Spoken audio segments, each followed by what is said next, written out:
네, 안녕하세요. 반갑습니다. 식사는 다 하시고셨나요? 비가 와서 오시는 길이 좀 불편하셨을 수도 있을 텐데 일요일날 이 시간에 이렇게 많은 분들이 도대체 여기 참석하는 분들이 어떤 분들이실까 정말 궁금했습니다. 많은 분들이 또 당원으로 활동하시는 분들도 계시고 또 우리의 여러 가지 사회적 현안들에 대해서 관심을 갖고 어떻게 우리가 더불어 행복한 대한민국을 만들 수 있는지에 대해서 열심히 고민하고 함께 참여하시는 분들이라고 알고 있는데 맞습니까? 네. 진심으로 감사드립니다. 이렇게 토요일, 일요일, 주말에 시간을 온종일 투자해서 교육을 스스로 자발적으로 참여해서 받는다는 게 쉬운 일이 아닌데 여러분들의 이런 선택, 결단, 용기 이런 게 제가 아까 희생 아닌 희생을 하고 있다고 했는데 여러분들 같은 분들이 계시기 때문에 훨씬 더 저희가 열심히 해야 되겠다 이런 생각을 하게 됩니다. 그리고 개인적으로는 국회의원이면서 우리 문재인 정부가 지향하는 가치와 철학을 위해서 노력하고 또 활동하고 성과를 낼 수 있는 위치에서 기회를 갖는다는 게 굉장히 영광이죠, 사실은. 그리고 그런 영광을 우리 국민들이 또 문재인 정부에서 그렇게 또 제게 주어질 수 있었기 때문에 훨씬 더 큰 책임감을 갖고 일해야 된다고 생각하고 있고요. 오늘 이 자리도 여러분과 함께 우리가 어떤 사회로 정말 함께 잘 살고 더불어 행복한 대한민국을 만들어갈 것인가. 저는 오늘 주로 사회정책 분야, 특히 이제 교육 정책에 좀 집중해서 말씀드리고자 합니다. 제목이 모두를 포용하는 사회, 미래를 열어가는 교육 이렇게 교육부 딱 이렇게 공식 타이틀이 붙어 있어서 약간 다소 좀 딱딱하게 느껴지기도 하고 또 좀 굉장히 포괄적인 느낌이 들잖아요. 그래서 제가 이제 간단하게 설명을 드리면서 좀 주로 집중적으로 설명이 필요한 부분들에 조금 더 시간을 할애하고 그리고 가능하면 빨리 이렇게 제가 설명드릴 수 있는 것은 마치면서 여러분들이 이제 사회정책 전반 혹은 교육 정책과 관련해서 궁금하신 것들 많이 있을 것 같아서 질문하는 시간들을 좀 더 많이 가지면 좋겠다 이런 생각인데 질문을 많이 하시고 싶으시죠? 시간 할애를 좀 잘 하도록 하겠습니다.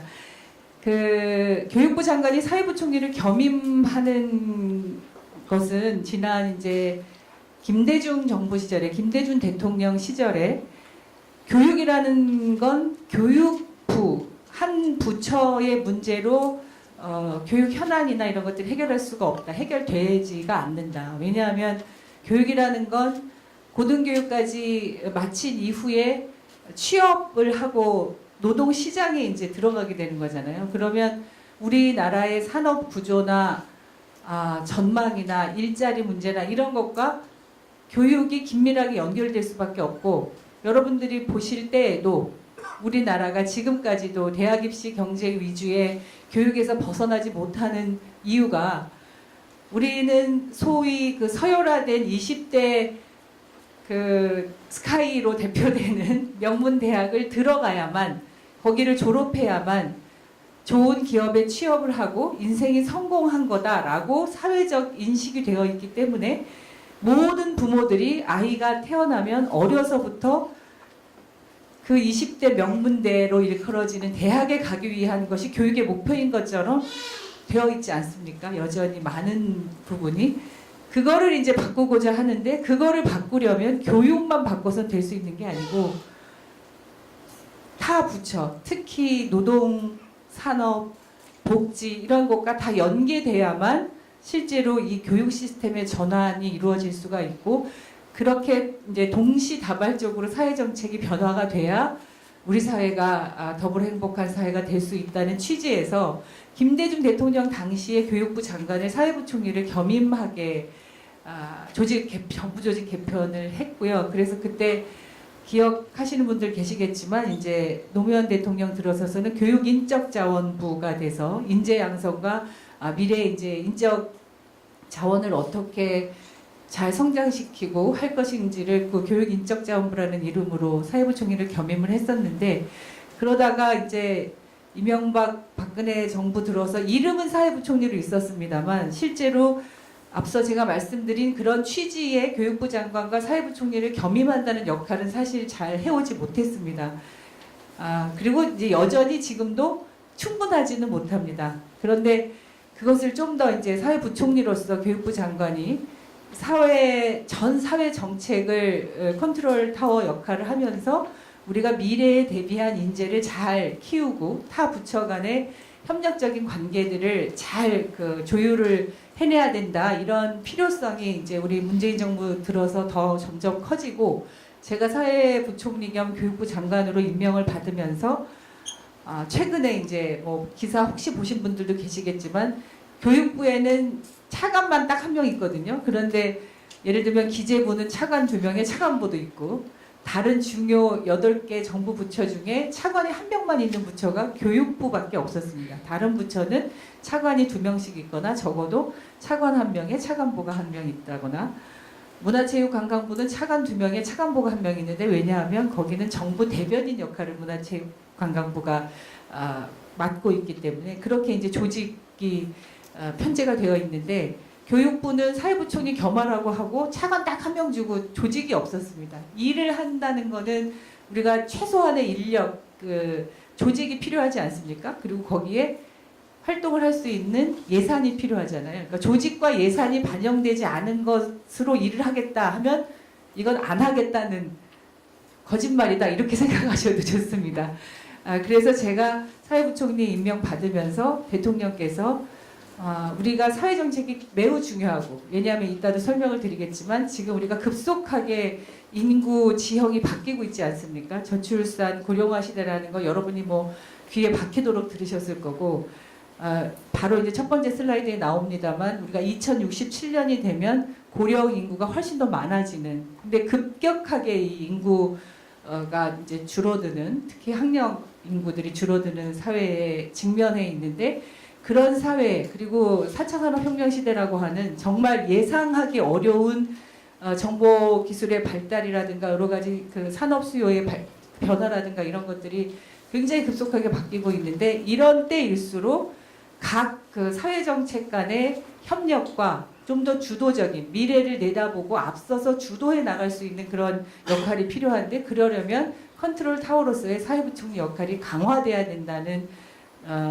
생각을 갖고 계셨고, 그래서 얼마 전에 이제 정부 내에 여러 가지 조율과 이견을 또 협의를 하고 해서 이제 드디어 교육부에 차관보 1명이 신설되게 되었습니다. 그래서 차관보와 8명의 이제 조직원들이 구성이 돼서 이제 이따가 말씀드릴 사회정책 전반에 타 부처와의 협력 관계들을 끌어내고 조율하고 사전에 또 협의하고 하는 역할을 차관보를 중심으로 하게 됐고요. 그래서 앞으로 훨씬 더 사회정책에 성과를 내는 문재인 정부 3년차가 되도록 노력하겠다, 이런 발표를 이제 얼마 전에 한번 대통령님 모시고 지난 2월에 사회부처 관계 장관의 회의를 통해서 한 바가 있습니다. 이제 그 내용이 이따가 여러분들께 잠시 소개가 될 예정입니다. 제가 잠깐 말씀을 드렸지만 이제 이게 올해 초에 통계청에서 발표한 내용인데요. 보이시나요? 좀 잘 안 보이시나요? 이게 좀 환해가지고 잘 안 보이실 수도 있을 것 같은데.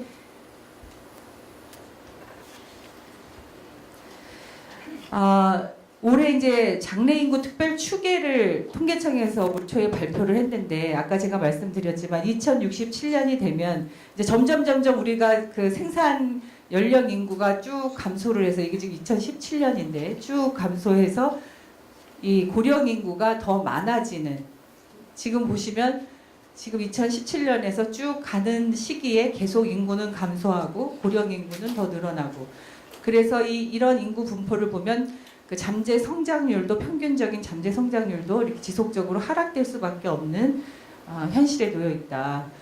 그리고 이런 시대적 상황뿐만 아니라 전 사회적인 문제이기도 한데 2008년도에 금융위기를 겪으면서 여러 나라에서 여러분들도 많이 들어보셨잖아요. 양극화가 심화되고 있다. 불평등이 더 고착화되고 있다. 이게 비단 우리나라 대한민국만의 문제가 아니라 2008년 금융위기 이후에 급속하게 이렇게 불평등이 심화되는 여러 나라에서 중산층이 무너지는 그런 시기들을 겪어서 지금 벌써 한 10여 년이 지나온 것입니다.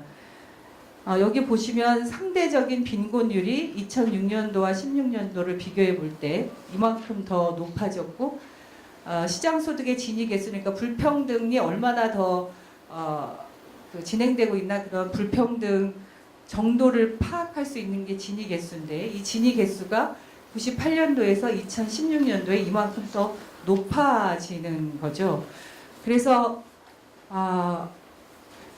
인구 지형은 이렇게 바뀌고 있고 우리 사회는 큰 틀에서 빈곤율, 불평등이 심화되고 있고 그런데 우리가 작년에 OECD 그 국가들 중에 이제 국민소득 3만 불 시대에 진입을 했다고 여러 가지 보도 보셨을 텐데 그렇게 우리가 또 굉장히 선진국가로 발전하고 있지만 그럼에도 불구하고 2017년도에 OECD 삶의 질 지수나 세계 행복 보고서 유엔에서 나오는 것을 보면 우리나라 국민들이 삶에 대해서 느끼는 만족도는 38개국 중에 29위, 29번째.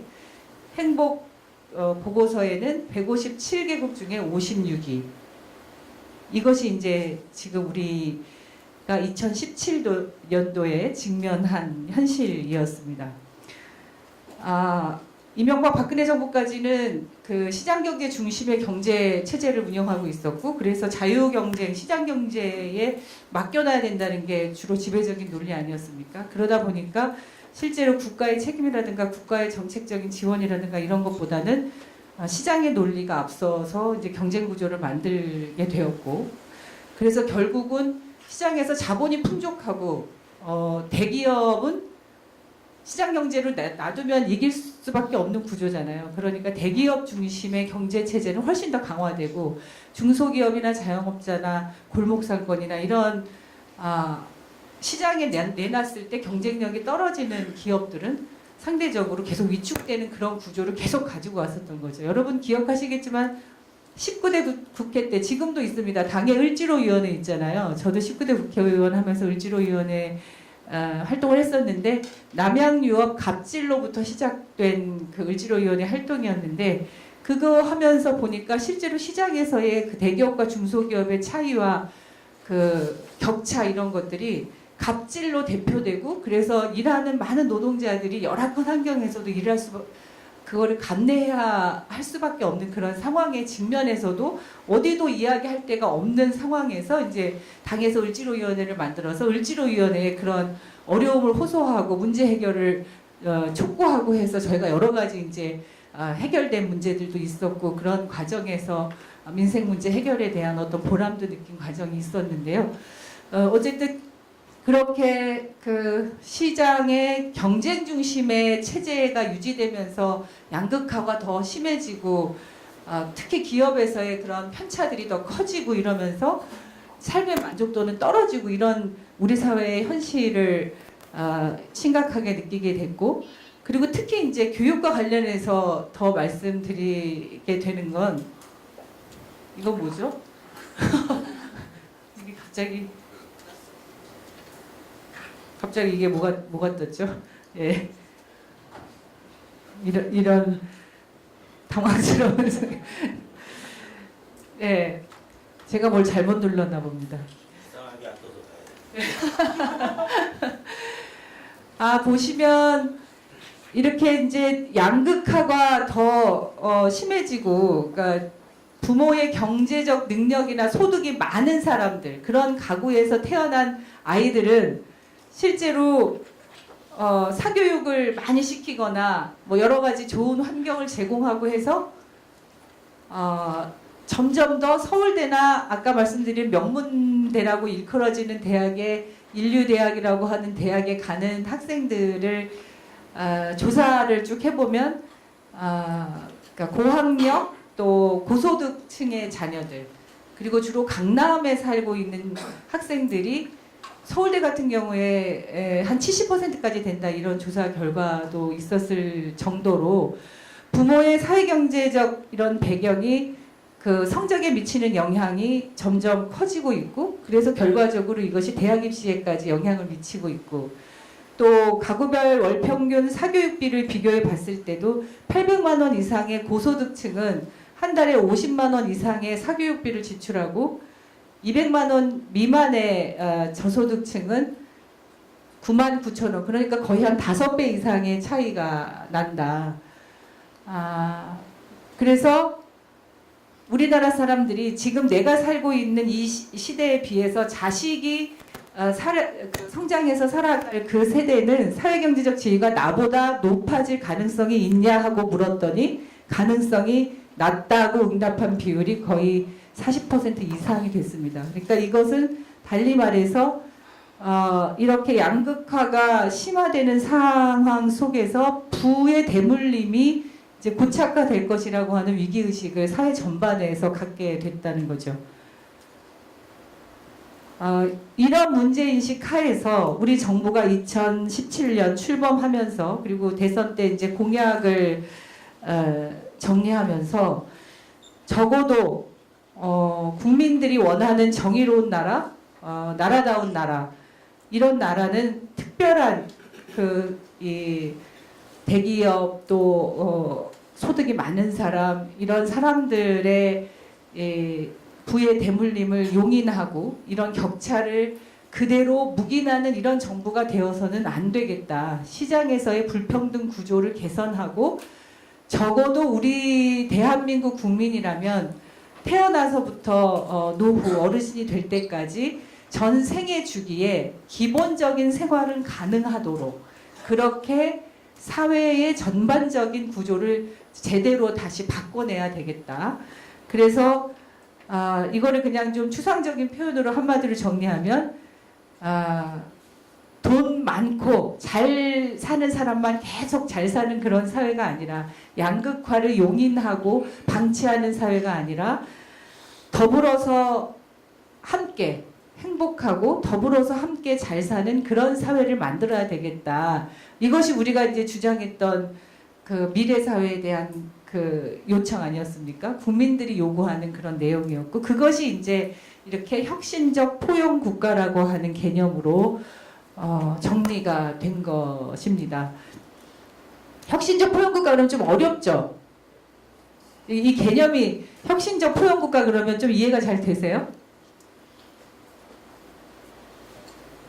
여기 계시는 분들은 이해를 잘 하실 것 같아요. 왜냐하면 이제 사회적인 문제에 대해서 계속 관심을 많이 가져오셨기 때문에 혁신적 포용국가 그러면 이제까지와는 다른 우리 사회 구조를 전면적으로 좀 그 전환하고 프레임을 바꾸고 또 조직이나 인력의 운영이나 사회 정책의 방향에서도 좀 변화를 꾀하는 이제 그런 의미로 혁신적 포용국가를 받아들이실 것 같은데 이 포용이라는 개념이 우리가 설명하지 않아도 포용 그러면 누구인가를 배제하고 너 나빠하고 지적질하고 하는 게 아니라 감싸 안고 배려하고 함께하고 협력하고 이게 이제 포용이잖아요. 그래서 우리 사회가 아까 남양유업 갑질 이야기했지만 제가 을지로위원회 현장을 많이 다니면서 정말 우리 사회가 이렇게 갑질 문화가 심했나고 충격을 받은 경우가 굉장히 많이 있었습니다.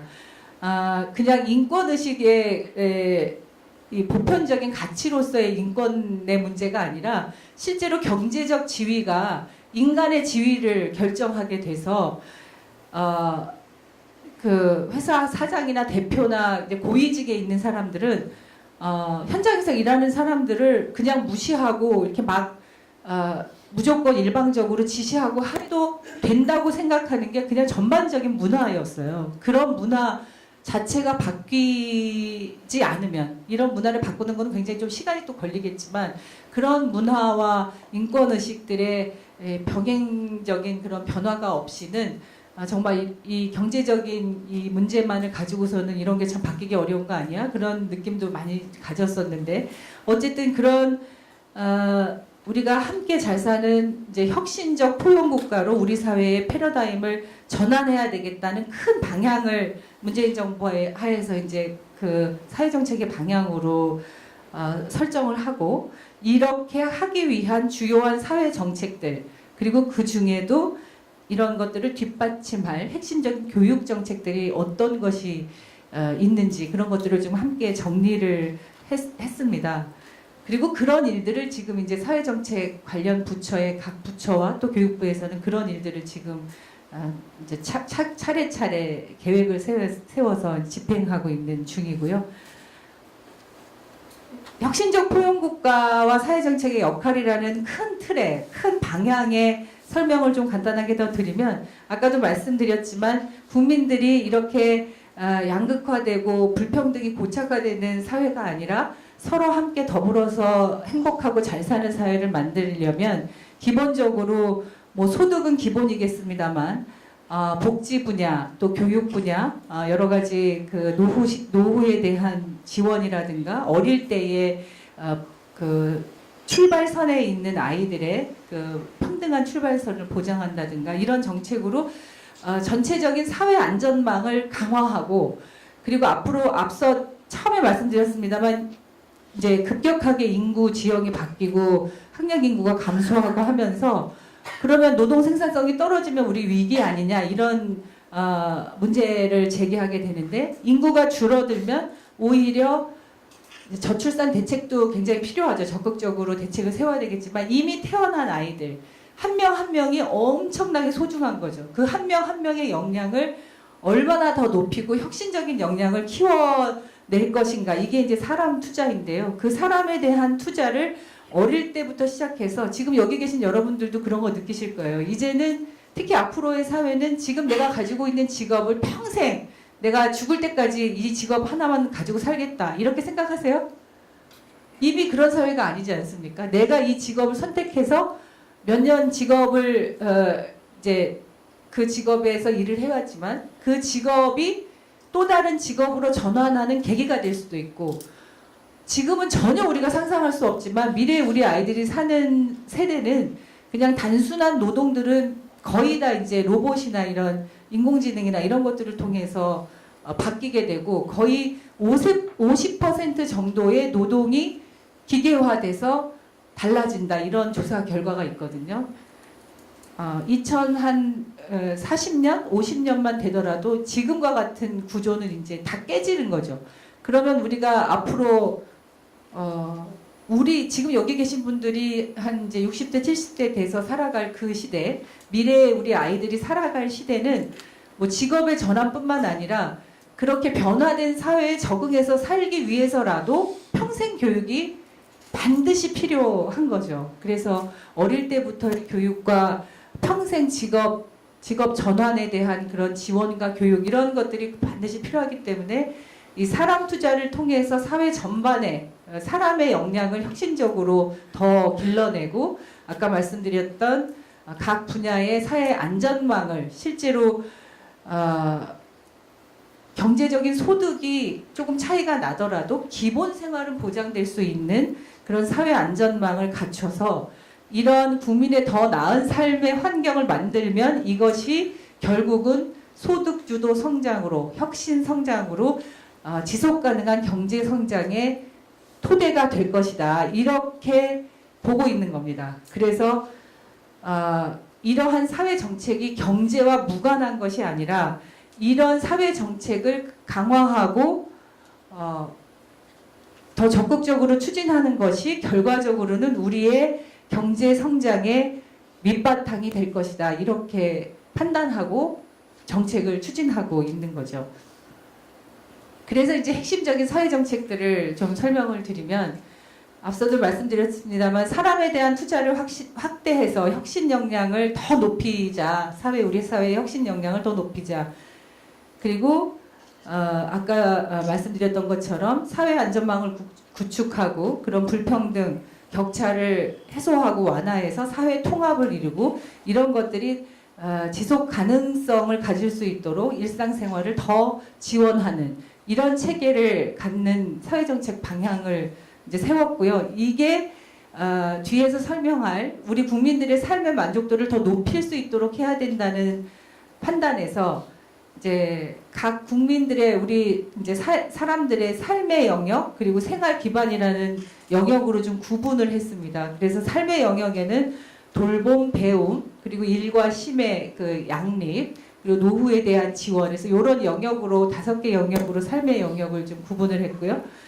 그리고 생활 기반은 이제 소득이 가장 이제 기본이겠습니다만 주거나 또 지역에 대한 차별 없이 이 주거 안정이나 지역적인 균형 발전을 정책적으로 지원하는 것 그리고 환경 안전 건강 이런 생활 기반도 국가의 책임을 확대하는 방향으로 사회 정책을 추진하겠다 이런 큰 틀에서 지금 문재인 정부의 사회 정책 방향들이 설정이 되고 있고요.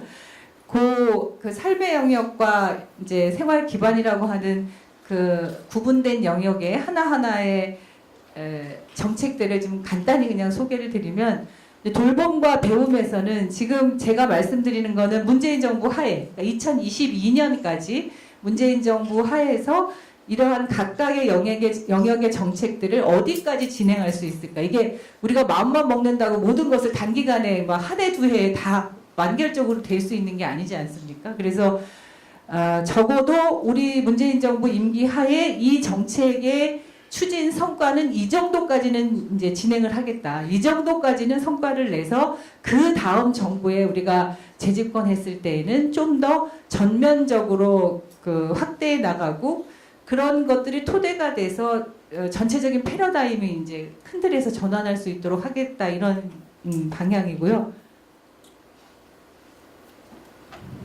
아동의 시기에 지금은 여러분도 기억하시겠지만 이 3월까지 사립유치원 때문에 엄청나게 여러 가지 어려움들이 있고 막 이슈화되지 않았습니까? 우리나라 영유아 10명 중에 4명이 국공립 유치원 어린이집을 다 갈 수 있도록 확대하겠다는 건데 10명 중 4명 그러면 아직 많은 숫자가 아니잖아요. 그런데 지금은 10명 중 4명도 국공립 어린이집이나 유치원에 못 다니고 있는 상황인 거죠.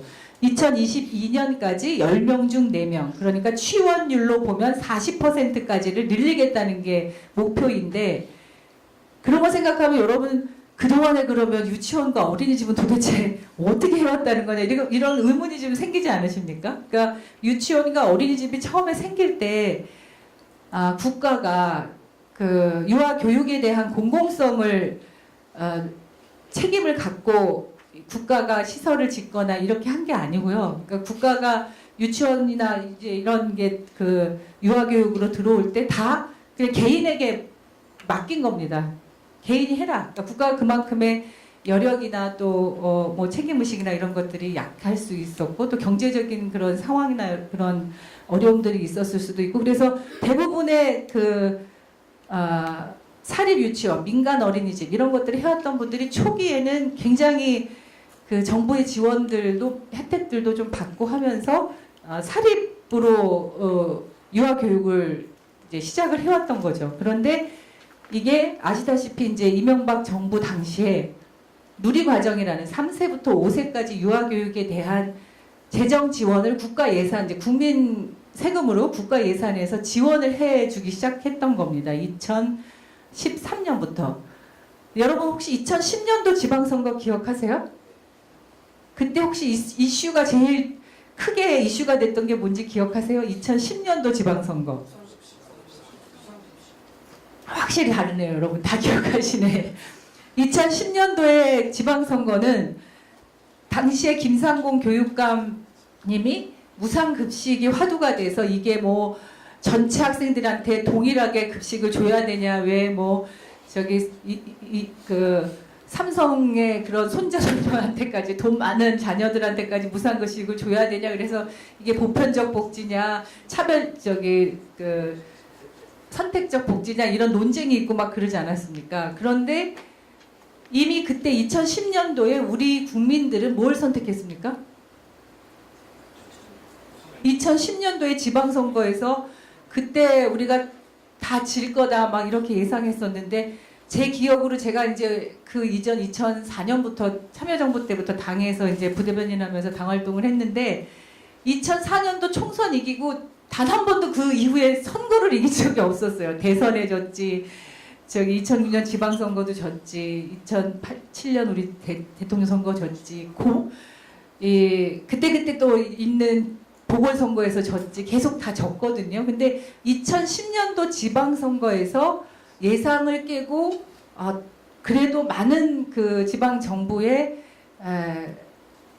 승리를 가져왔을 수 있었던 이유가 이미 그 당시에 우리 국민들은 선택적 복지냐 보편적 복지냐의 논란에도 불구하고 적어도 우리 아이들에게 급식이라고 하는 것은 차별적으로 지원해서는 안 된다.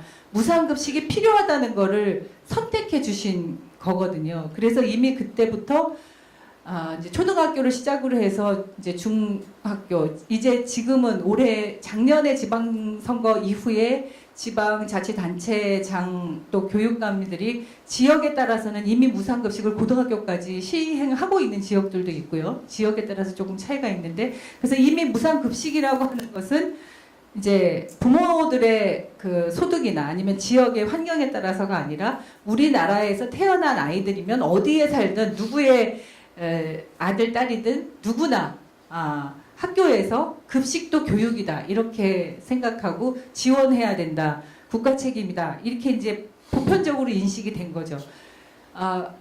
그러다 보니 이명박 정부가 그 다음 선거에서 좀 이게 무상급식이라고 하는 것이 국민들에게 지지를 많이 받다 보니 이제 보편적 복지에 대한 정책들을 뭐가 없을까 생각하다가 그게 이제 굉장히 급하게 도입이 된 게 누리과정입니다. 2013년도에 누리과정이 도입이 됐는데 사실은 그때의 구조가 지금까지 영향을 미쳐서 굉장히 어려움을 겪고 있는데요. 3세에서 5세까지는 여러분도 아시겠지만 어린이집에서도 이 누리과정 교육을 받는 아이들이 있고 유치원에서 받는 아이들도 있습니다. 그러니까 우리가 이른바 유보 통합이라고 이제 계속 그 유보 통합이 필요하다고 제기하고 있는 거 아실 텐데 3세에서 5세 아이를 어린이집이면 소관부처가 어딥니까? 보건복지부잖아요. 그러니까 민간 어린이집 누리과정을 지원받는 민간 어린이집을 그 책임 관할하는 부처는 보건복지부고 3세에서 5세 똑같은 아이들인데 유치원에서 이 누리과정을 받는 아이들은 교육부, 교육청에서 소관합니다. 그러니까 이게 똑같이 3세에서 5세 아이인데 어떤 아이는 보건복지부에서 어떤 아이는 교육부에서, 교육청에서 이런 구조가 그때 이제 생기게 된 거죠. 그런데 이게 소관부처가 다르다 보니까 여러 가지 뭐 예산을 편성할 때도 그렇고 여러 가지 이제 혼선과 문제들이 있습니다. 지금도 여전히 그게 지속되고 있습니다. 그래서 이게 좀 더 근본적인 사고에 이제 이게 전환을 한다면 그냥 단순히 이게 보건복지부와 교육부가 누가 그것을 맡느냐의 문제가 아니라 어떻게 우리 아이들 유아교육의 그 3세에서 5세부터의 유아교육을 국가에서 가장 잘 이 체계를 갖춰서 지원할 수 있는 구조가 어떤 것일 건가를 좀 근본적으로 검토해야 될 때가 왔다. 그래서 이 누리과정 얘기하다가 길어졌는데 어쨌든 그래서 이제 그 무상급식 이후에 이명박 정부 때 누리과정을 시작하면서 어린이집이다 유치원이다 가리지 않고 누리과정 지원을 하게 돼 있는데 이제 22만 원을 개인당 지원하는데 이거를 다 합쳐보니까 국가 예산에서 그러니까 국민 세금으로 2조 원이 넘게 지원이 되게 시작하게 됐던 겁니다. 근데 그 과정에서 어린이집은 보건복지부에서 이 회계 시스템을 계속 좀 그 개편을 해서 지금 사립유치원과 같은 그런 문제들을 좀 사전에 회계 관리 시스템들을 만들어 왔던 거예요. 그래서 이미 이제 몇 년 전에 뭐 현장의 우여곡절을 겪으면서 민간 어린이집도 그 국가 회계관리 시스템들을 도입하게 단계적으로 이렇게 진행이 되었는데 이 사립유치원은 교육부와 교육청에서 그런 시도를 할 때마다 여러 차례에 걸쳐서 굉장히 커다란 저항이 있었고 그 저항을 뚫어낼 수가 없었던 거죠.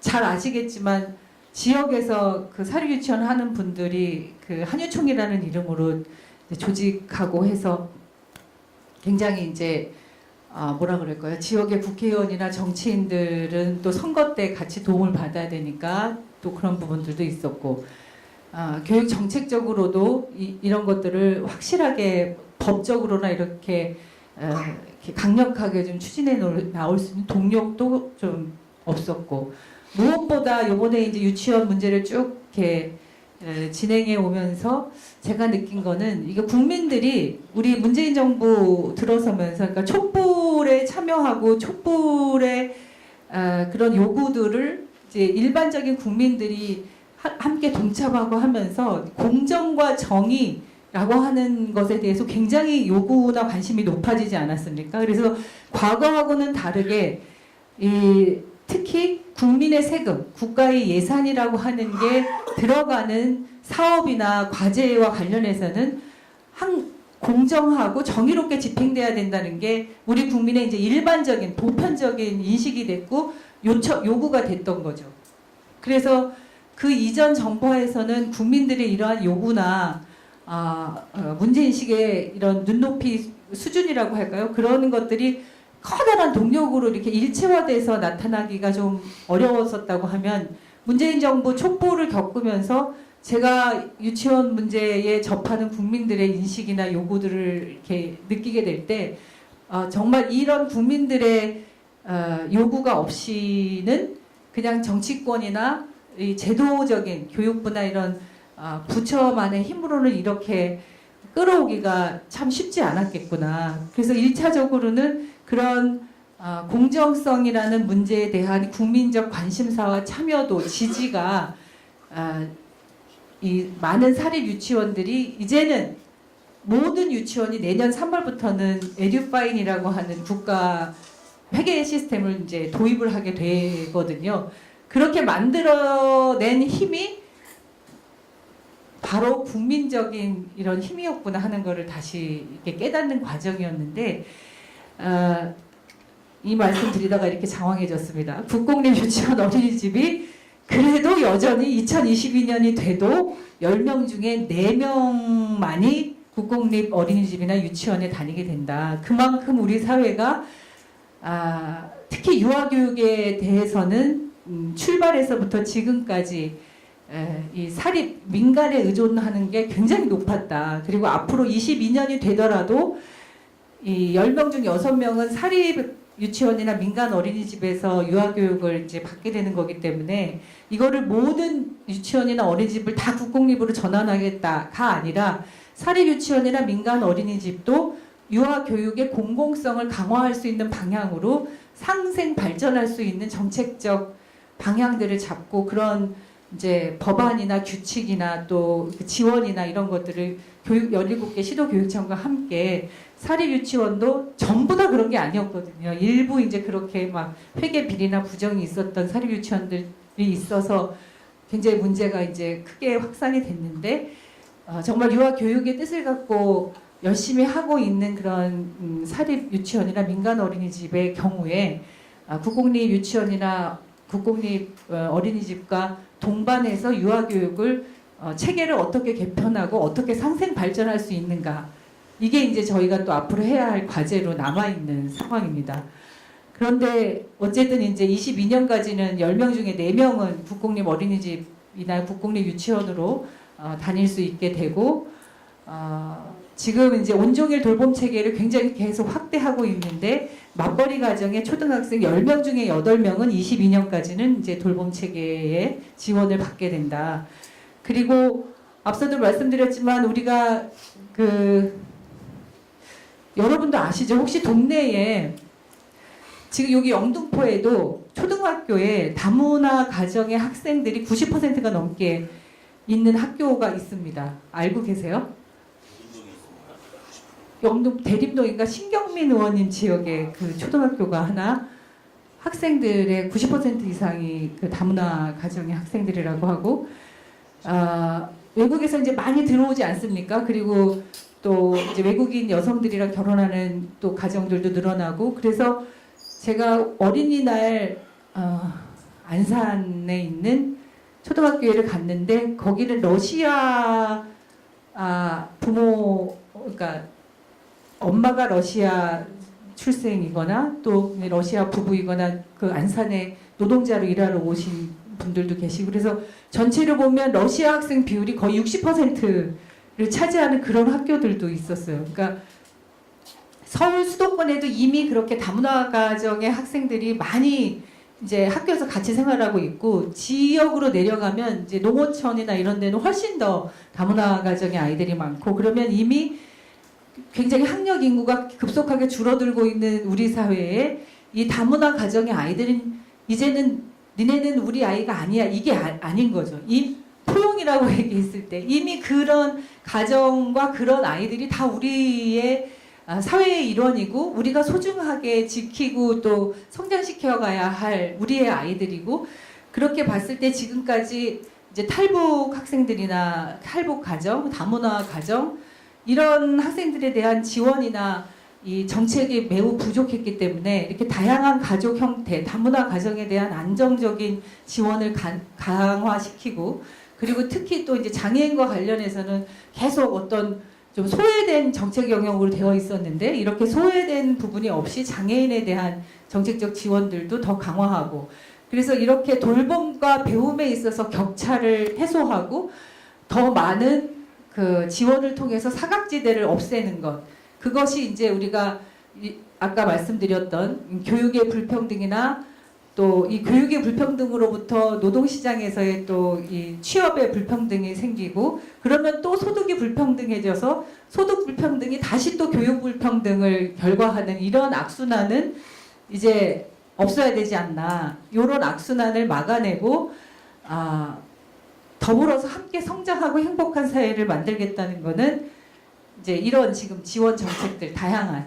그래서 이제 3학년 2학기부터 올해 2학기부터 그 고등학교 무상 교육이 시작이 되는데요. 그러니까 고등학교 수업료나 이제 그 무상 교육을 실시한다는 것, 대학생들에게 반값 등록금 혜택을 더 넓히겠다는 것, 또 초등학교 1학년 들어갈 때 아이들이 부모의 그런 소득 격차에 따라서 1학년 들어갈 때 어떤 아이는 막 영어까지 다 뭐 이렇게 하고 들어가는 애들이 있는가 하면 아직 우리 한글을 다 배우지 못하고 들어간 애들도 있어요. 근데 원래 초등학교 1학년 들어가면 공교육에서 한글 교육부터 시작해서 가르쳐서 아이들이 초등학교 들어가서 한글 배우는 게 당연한 건데, 우리는 다 배우고 들어가야 되는 것처럼 생각하잖아요. 그래서 그 초등학교 1학년 이제 그 밑으로는 유아 교육에서부터 기초 학력이 차이가 나지 않도록, 교육 격차가 나지 않도록 기초 학력을 보장하는 걸 공교육 내에서 책임지고 하겠다.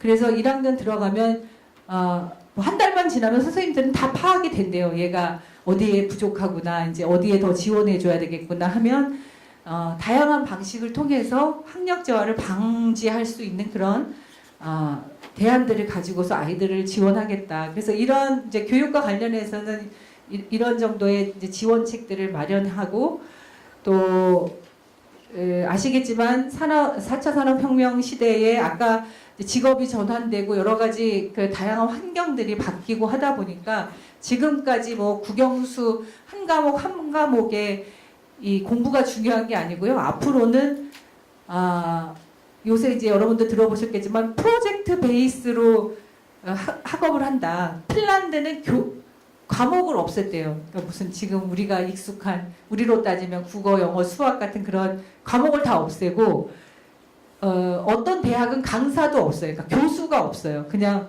교과서도 없어요. 그러니까 어떤 지역의 현안 혹은 우리 사회의 어떤 문제를 가지고서 그 문제를 어떻게 해결할까, 문제 해결형을 더, 그 문제 해결력을 더 키우는 거죠. 그래서 어떤 하나의 문제를 프로젝트로 주는 거야. 이 문제 해결하는 것을 니네 팀에서 해. 그러면 그 문제를 해결하기 위해서 어떤 사람은 그 뭐 공학 분야에, 어떤 사람은 수학 분야에, 어떤 사람은 인문사회 분야에 자기의 역량들이 있는 사람들이 모여서 다양한 의견 개진을 하고 실험을 하고 현장에 또 가서 그 현장 파악을 하고 이러면서 이 프로젝트를 뭐 일정 기간 동안에 이제 해결을 하는 거죠. 그러면 그게 바로 이제 미래의 융합형. 그러니까 한 가지 영역만이 아니라 다양한 영역들이 서로 그 융합하고 해서 우리 사회 문제라고 하는 게 사실은 다 이렇게 복합적으로 연결돼 있잖아요.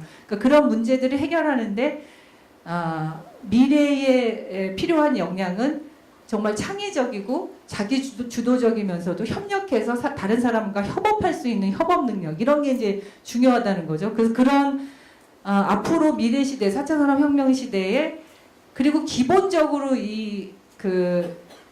우리가 이제 지금 초등학교 아이들부터 소프트웨어 교육, 이제 디지털 교과서 이런 것들을 활용하면서 기본적으로 ICT나 이제 정보화 시대에 그 자기 주도력을 가질 수 있도록 환경을 만들고 지원하고 있는데요. 그렇게 4차 산업혁명 시대에 그런 혁신적인 역량을 가질 수 있도록 인재를 양성하고 또 아까 말씀드렸던 그 평생교육, 그러니까 전 생애에 걸쳐서 자기 역량을 개발할 수 있도록 평생학습에 대한 기회를 더 넓힌다. 근데 여기도 보면 지금 2022년도까지는 성인 10명 중에 4명이 평생학습에 참여할 수 있도록 지원하는 겁니다.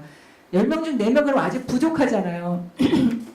모든 성인들이 다 자기가 원하면 직업 전환을 위한 직업교육이나 평생교육을 받을 수 있도록 시스템을 갖춰야 되는데 22년까지는 우리가 목표를 세우고 추진하는 것이 현실 가능한 것으로 확인을 해보니 이제 성인 10명 중에 4명이 평생학습 기회를 갖고 참여하게 되고 그런데 제가 그 통계를 보니까요. 우리나라가 학력인구, 그러니까 대학생들까지는 이제 역량이 굉장히 급속도로 높아져요. OECD 이렇게 비교를 해봐도 우리 학생들의 역량 굉장히 이제 높은 편인데 30대가 지나서 성인 역량 있잖아요. 성인들의 그 혁신 역량이나 성인들의 이 사회에 참여하면서 발휘하는 역량을 평가한 거를 보니까 OECD 국가들 중에 굉장히 가장 낮은 수준이에요. 한 30위권이었던 것 같아요.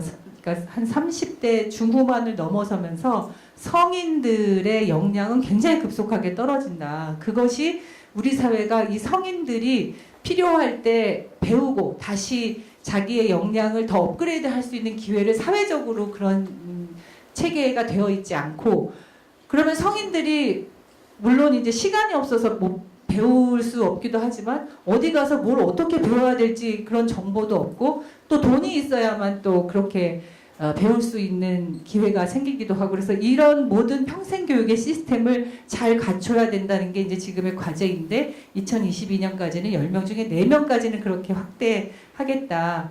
그리고 여기 이제 고교 학점제는 이따가 영상을 좀 보여드리면서 다시 설명을 드리겠습니다. 그래서 첫 번째 돌봄과 배움의 영역에서는 이러한 정책적인 기조를 가지고 이런 정책들을 실행을 해서 2022년까지는 이 정도의 목표까지는 가겠다.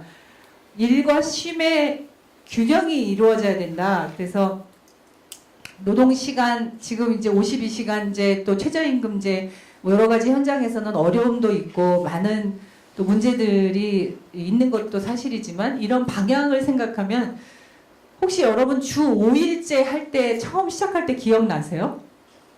주 5일제 시작한다고 토요일날 근무 안 하고 한다 그랬을 때 그때도 엄청 사회적으로 논란이 많았어요. 주 5일제 근무하면 굉장히 우리나라 경제성장에 큰 타격을 입고 굉장히 많은 문제가 생길 것처럼 그렇게 굉장히 그때도 뭐 막 비판도 많고 했었거든요. 특히 이제 기업에서는 뭐 하여튼 수출에도 문제가 생기고 막 문제가 생긴다 이런 그 의견들이 꽤 있었는데 돌아보고 생각하면 지금은 어때요? 주 5일제는 거의 다 정착했잖아요.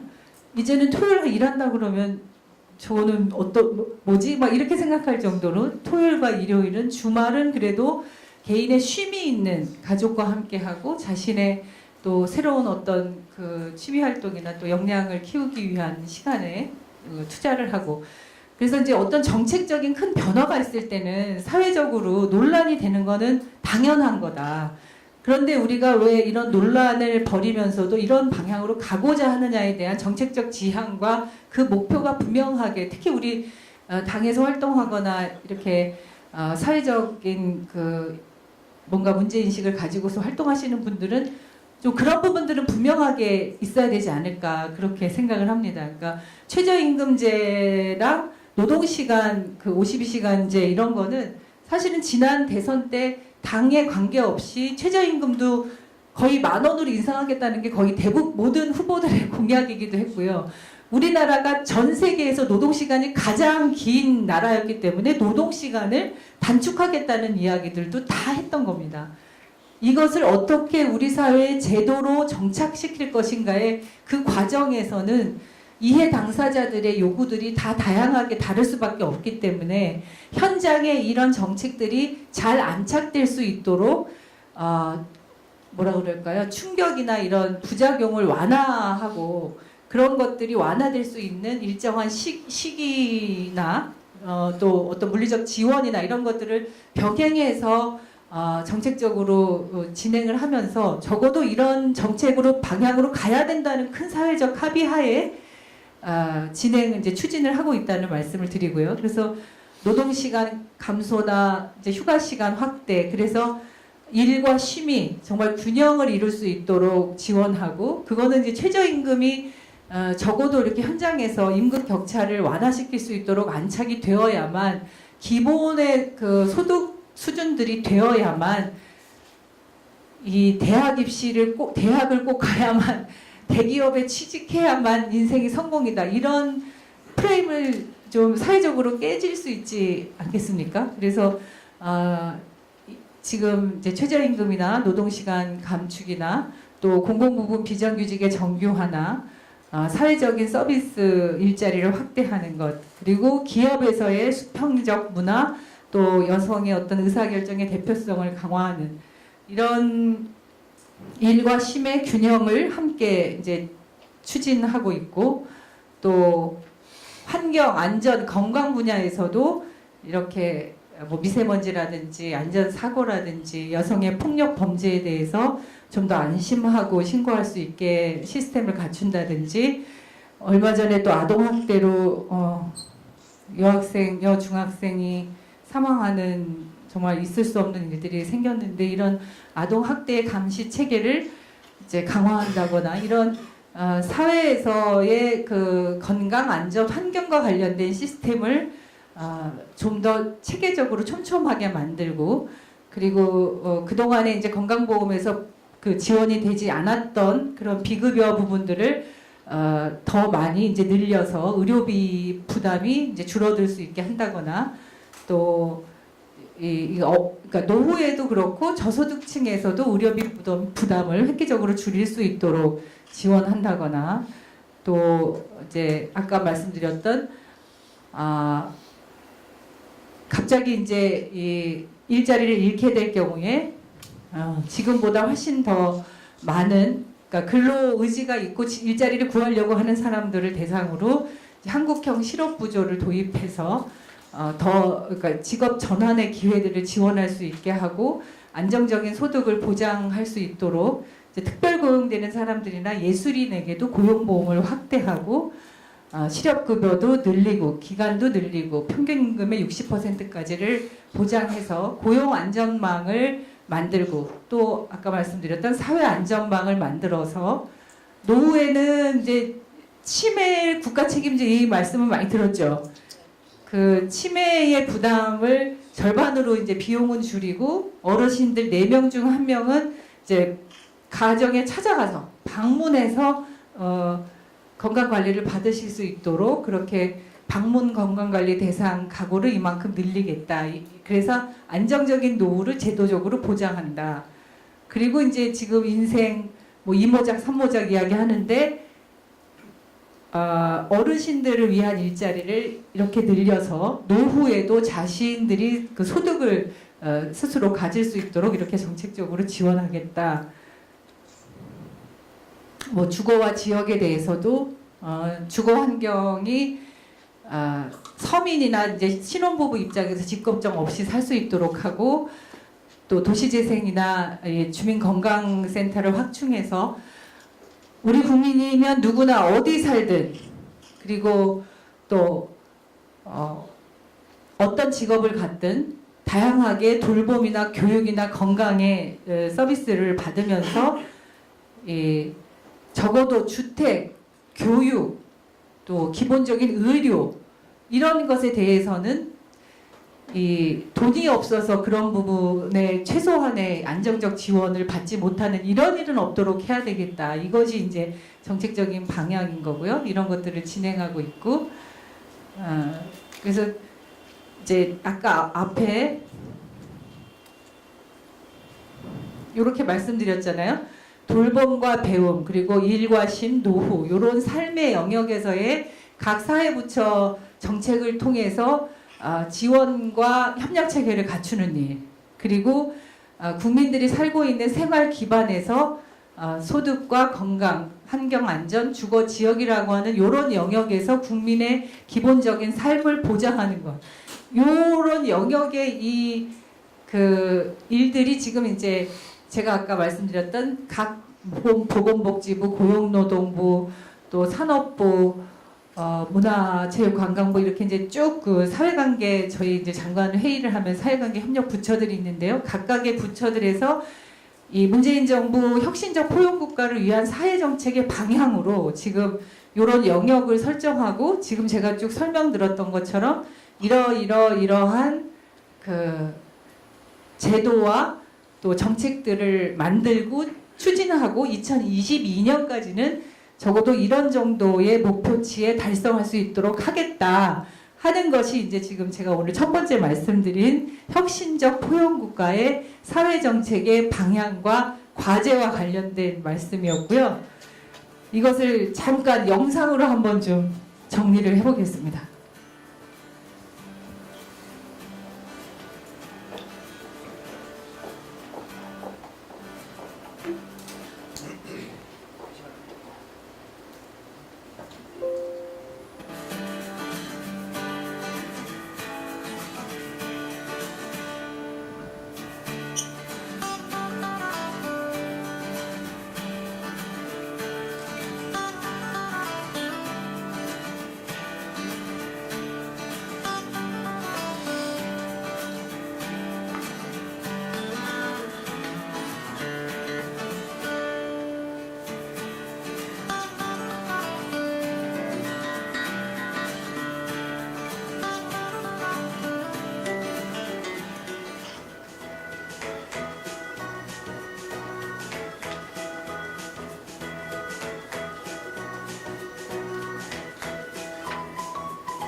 좀 정리가 되시나요? 이게 마지막에 교육부 막 이렇게 로고가 나오니까 굉장히 무슨 부처 홍보처럼 돼 있는데, 그러니까 혁신적 포용국가, 그러니까 개념이 조금 어렵기도 하고 이게 잘 설명이 안 되면 이해의 이 차이가 또 생기기도 하고, 어떻게 하면 좀 쉽게 많은 국민들이 혁신적 포용국가라는 우리 미래 비전들에 대해서 이해하고 함께 참여하고 협력하면서 그런 사회를 만들어갈 건가, 이제 좀 간단하게 이렇게 그 영상으로 정리를 해본 거고요. 시간이 벌써 이제 1시가 됐다 그래서 앞에 제가 질문 시간을 드리겠다고 했는데 드릴 말씀을 준비해 온 거를 반도 못 했는데, 어쨌든 그 제가 그냥 간단히 저기 정리를 좀 하고, 그래서 이제 더 말씀드리려고 했었던 거는 그런 걸 하기 위해서 이제 교육 분야에 집중해 봤을 때 교육 분야에서는 어떤 거를 이제 지금 10대 핵심 과제를 추진하고 있는지, 국가의 그 이제 교육에 대한 책임을 강화하고 아까 말씀드렸던 것처럼 유아 교육의 공공성을 높여서 이제 사립유치원에도 국민의 세금이, 국가의 예산이 투입되는 것은 이제 투명하게 회계가 처리되고 공개되고 공공성이 강화될 수 있도록 하겠다, 이런 거고요. 교육비 부담 완화, 안전한 교육 환경, 온종일 돌봄 체계, 그리고 중요한 건 이제 미래 교육을 준비하는 건데요. 앞으로는 지금과 같은 이제 대학 입시 체제는 사실은 우리가 정책을 뭐 내년도에 어떻게 바꾼다 이런 얘기를 하지 않더라도 21년도면 대학 지금 입학 그러니까 정원에 비해서 학생 수가 4만 명이 줄어듭니다. 그래서 이제 이미 대학이 자기 혁신 계획, 혁신에 대한 자기 노력들이 없이는 이제 대학이 불가피하게 문을 닫을 수밖에 없는 상황이 이제 벌어지게 되고, 그러면 또 굉장히 이제 지역 경제나 이렇게 미치는 영향들이 있기 때문에 저희는 정책적으로 그런 부분들의 이 충격을 완화하기 위해서 뭔가 또 준비도 해야 되고 하겠습니다만, 어쨌든 우리가 그렇게 이제 중요하게 생각했던 대학 입시, 이른바 그 명문대학에 가야 된다는, 그래서 아주 거의 유아 때부터 우리의 모든 교육의 구조를 대학 입시로 가져갈 수밖에 없게 강제돼 있던 이런 것이 현장에서부터 우리 사회의 변화로부터 이제 깨질 수밖에 없는 그런 시기에 직면해 있어서, 어떻게 이제 그러면 우리 아이들이 정말 꼭 대학에 가지 않더라도 자기가 뭐 고등학교만 졸업해도 행복한 삶을 살 수 있도록 할 것인가, 그런 기회를 어떻게 더 넓혀줄 것인가, 그게 이제 여기 뭐 선취업, 후학습, 그러니까 고졸 취업하고 난 다음에 일을 하다 보니 내가 더 뭔가를 배워야 되겠다 하면 대학이든 전문대학이든 어떤 평생학습 기관이든 가서 교육을 받고 전문성을 더 키울 수 있도록 학비나 이런 장학금 같은 걸 지원해 주는 거죠. 그래서 선취업, 후학습이라든가 또 평생학습 활성화라든가 이런 것들을 위해서 이제 미래교육을 준비하고, 이따가 하나 또 더 보여드릴 거는 고교학점제인데요. 이렇게 고교학점제를 통해서 고등학교 교육을 바꾸려고 합니다. 고등학교 교육을 이제 대학 입시 중심의 교육이 아니라 아이들이 선택해서 자기가 하고 싶은 수업을 들을 수 있도록 선택의 기회를 넓혀주는 거죠. 근데 이게 지금 이미 이제 2022년도 대학 입시 정책이 발표가 됐기 때문에 그 발표된 내용은 현장에 잘 안착시킬 수 있도록 하는 게 또 우선이어서 병행해서 가는 거죠. 직업계 고등학교, 그러니까 입시와 굉장히 긴밀하게 연결되어 있는 학교들은 조금 이제 더디 가더라도 직업 교육으로, 직업 진로 취업으로 이제 먼저 선택하는 그 직업계 고등학교 학생들에게는 먼저 고교학점제를 시행해서 2022년도에는 직업계 고등학교에 먼저 고교학점제가 시행이 되고, 25년도에는 이제 모든 고등학교에 전면적으로 고교학점제를 도입을 하려고 하는데, 작년부터 연구학교가 시작돼서 올해는 연구학교가 이제 300개 이상의 이 고교학점제 연구학교가 있는데요. 요거는 이따가 영상을 보시면 고교학점제가 어떤 거구나 이해하실 거고, 요렇게 고교학점제를 통해서 고등학교 교육을 바꾸고, 그리고 대학의 교육도 바꾸고 해서 4차 산업혁명 시대의 미래에 필요한 역량을 갖춘 인재를 키울 수 있도록 교육 거버넌스 체계도 바꾸려고 한다. 이런 설명을 이제 드리려고 했고요. 이거는 이제 뭐 각각의 구체적인 그 과제에 대한 자세한 좀 내용들이라서 이 부분은 생략하고요. 이거 계속 이게 나오냐? 고교 학점제 영상부터 잠깐 소개해드리겠습니다. 루파, 내가 진짜 궁금한 게 있는데, 내가 미국 하이틴 영화를 봤는데 수업 끝나면 다들 어딜 그렇게 바쁘게 가는지 모르겠어. 가방이나 책은 무겁게 왜 들고 있으면 친구는 왜 꼭 복도에서만 만나? 그럼 복도에서 만나지 그럼 어디서 만나? 교실에서 이렇게 수다 떨고 이러는 거 아닌가 원래? 근데 미국은 교실을 항상 옮겨 다녀. 친구랑 수업 같이 들어도 다른 수업은 같이 안 들을 수 있는 거고, 내 수업은 내가 정하니까. 내 수업은 내가 정하니까.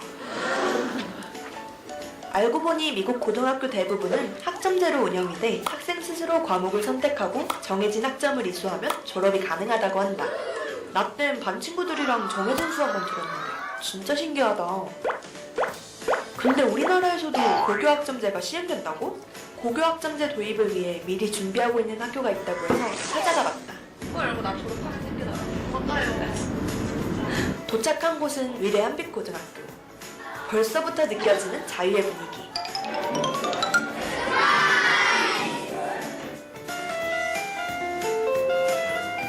수업종이 울리자 빈 교실로 들어오는 학생들. 위례 한빛고에서는 다양한 진로에 따른 과목을 개설해 학생들이 관심 있어 하는 분야를 중점적으로 선택할 수 있게 했다.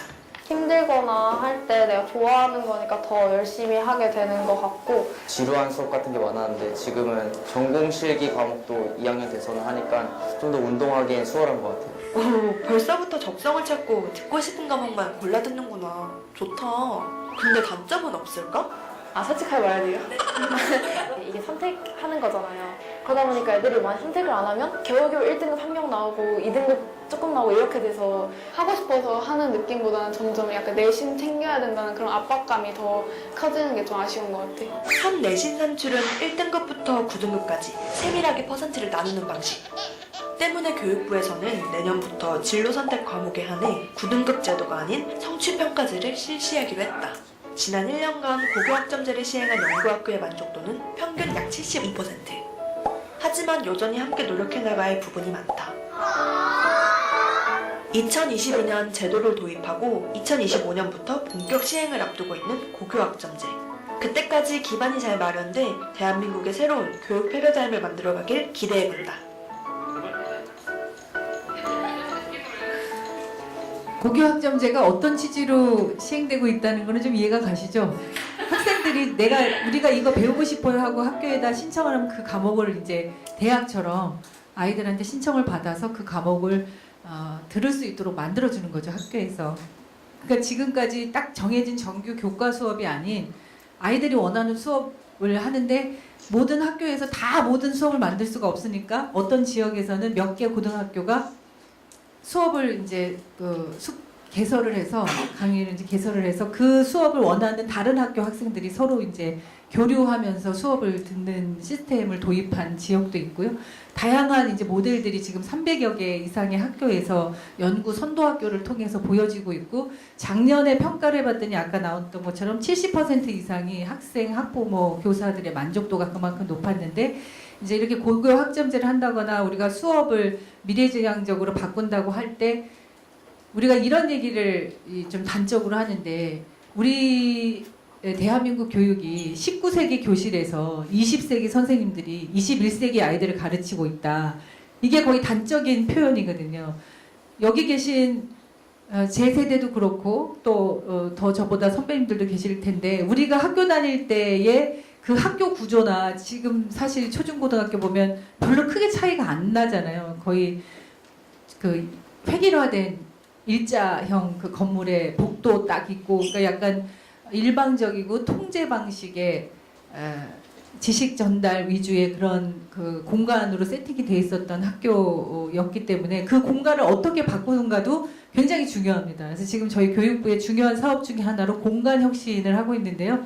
이 공간 혁신은 이 고교 학점제를 하기 위해서도 공간이 많이 다양한 공간이 필요하거든요. 그냥 이렇게 앉아서 강의하는 방식이 아니라 이미 아까도 이야기했지만 어떤 문제를 가지고서 같이 토론하고 또 정말 막 크게 논쟁도 하고 실험도 해보고 또 현장에 나가서 조사하자 그러면 현장에 나가서 조사했던 거 결과 정리하고 발표하기도 하고 뭐 이런 여러 가지 그 지금까지 하는 다른 교육 그 수업 방식과 교육 과정들이 필요하기 때문에 그것에 맞는 공간으로의 변화도 필요하고, 학교가 그냥 아이들이 정말 앉아서 이렇게 시험 공부만 하고 성적을 올리려고 하는 공간이 아니라 아이들끼리의 협력을 더 강화하고 또 아이들끼리의 쉼과 놀이가 있는 그런 학교를 만들기 위해서는 아이들이 우리 학교 중에 이 공간을 우리가 이렇게 만들고 싶어요 해서 자기들이 스스로 참여해서 공간을 바꾸는 사업들을 막 하고 있습니다, 지금. 그래서 그 공간을 바꾼 아이들은 그 설계에서부터 이런 가구 하나까지 직접 막 다 참여해서 만들기도 하고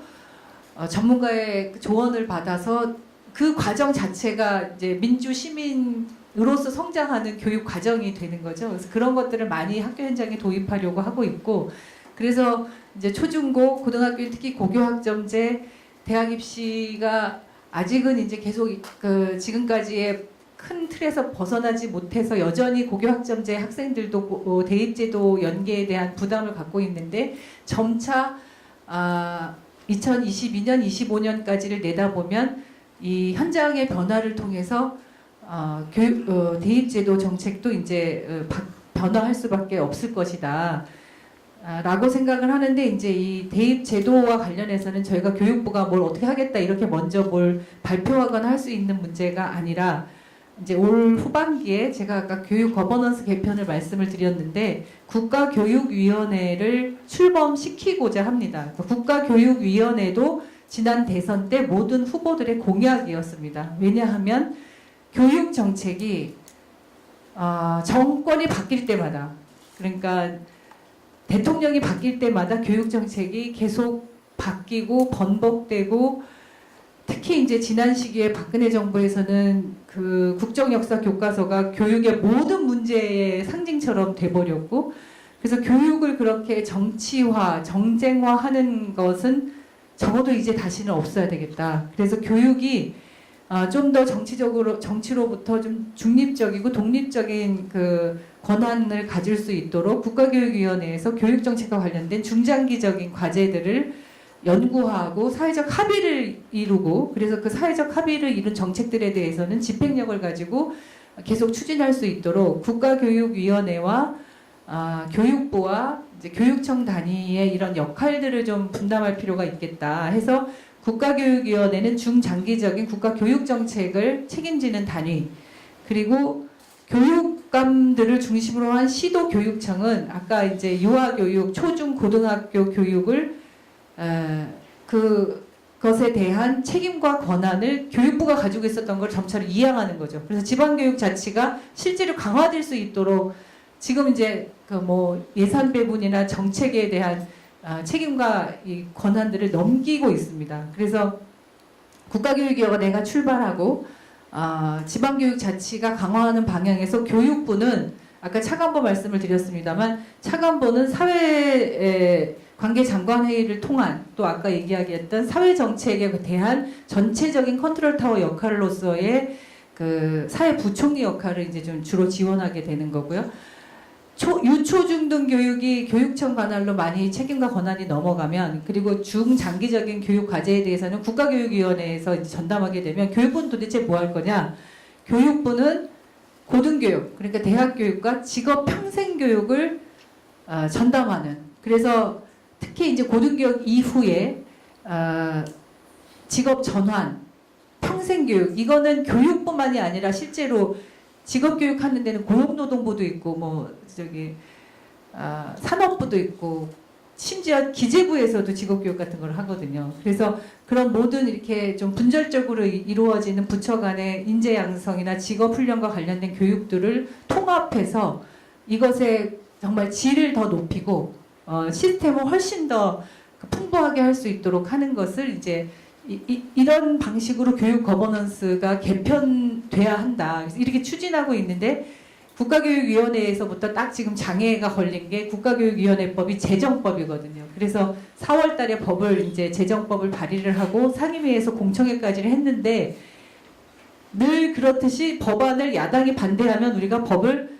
통과시킬 수가 없습니다. 그래서 유치원 3법도 지금 패스트트랙에 올라가 있어서 이제 시간이 지나면 올 11월에 정기국회 때는 아마 유치원 3법은 본회의에 이제 올라갈 텐데, 이 국가교육위원회법도 지금 공청회까지 했는데 상임위에서 처리 안 되고 법사위에서 통과 안 되고 하면 이건 또 패스트트랙에 태워도 내년에 총선이기 때문에 1년에 이제 330일이 안 되잖아요. 총선까지. 그래서 이제 그런 고민은 있습니다. 근데 다만 국가교육위원회는 각 당의 그 대선 후보들이 다 교육 정책이 이제는 정권으로부터 독립되고 좀 지성성을 가져야 된다는 것에 다 누구나 그렇게 필요성을 얘기했던 거라, 야당이 좀 적극적으로 협력해 줄 것을 요청하면서 국가교육위원회법을 통과시키고자 노력하고 있고요. 그래서 계획대로 된다면 올 하반기에 국가교육위원회를 출범하면서 교육자치를 강화하고 교육부의 역할을 이제 분담 체계로 가져서 이렇게 시스템을 바꿔나가면, 우리가 계속 교육부가 지금도 그래요. 교육부 폐지해야 된다는 그런 여론들도 있고 하는데, 그동안에 정부가 바뀌고 교육정책이 바뀌는 데에 따라서 교육부가 계속 왔다 갔다 하고 일관성이 없고 이런 비판으로부터 이제 정말 우리 아이들의 유아에서부터 고등교육, 평생 직업교육까지를 책임지고 또 사회 각 부처의 지원 시스템을 통합하면서 우리 국민들이 전생에 주기에 정말 내가 이거 이때 배우고 싶어 하는 것을 잘 지원할 수 있도록 그런 시스템을 만들고 정말 우리 국민 모두가 함께 더불어서 행복한 그런 사회로 발전하는데 교육의 역할 그리고 사회정책의 역할을 훨씬 더 적극적으로 강화해 나가면서 지금 이렇게 약속드리고 하려고 하는 일들을 최선을 다해서 하겠다는 말씀을 드리고 마치겠습니다. 고맙습니다.